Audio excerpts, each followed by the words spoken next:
प्रणाम सभी भोजपुरिया भाई को। भोजपुरी की शेरनी कहे जाने वाली अक्षरा सिंह बहुत दिनों बाद कोई नेक काम की है भाई।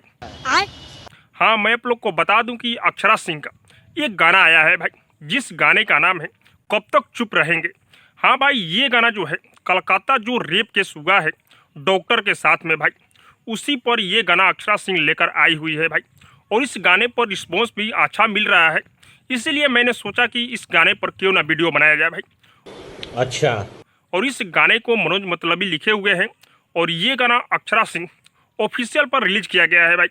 मैं आप लोग को बता दूं कि अक्षरा सिंह बहुत कम ही ऐसा गाना गाती है जो कि पवन भैया के ऊपर न हो, लेकिन अक्षरा सिंह इस बार बहुत ही बेहतरीन काम की हुई है भाई।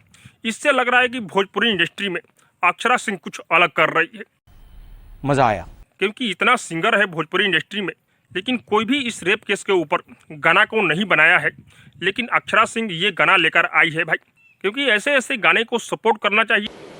ठीक है। आप लोग को पता है कि महिला के साथ में कुछ भी होता है तो अक्षरा सिंह सपोर्ट करती है भाई, ये अच्छी बात है। तो आप लोग अब तक इस गाने को नहीं सुने हैं, अक्षरा सिंह का जो गाना आया है, तो आप लोग जाइए इस गाने को एक बार जरूर सुनिए, क्योंकि बहुत ही बेहतरीन काम अक्षरा सिंह इस पर की हुई है भाई। बाकी आप सबको क्या लग रहा है कमेंट करके जरूर बताइएगा। और हाँ, अब तक मेरे चैनल को सब्सक्राइब नहीं किए तो सब्सक्राइब कीजिए, लाइक कीजिए, शेयर कीजिए, क्योंकि मैं भोजपुरी का अपडेट आप लोगों तक पहुंचाता रहता हूं।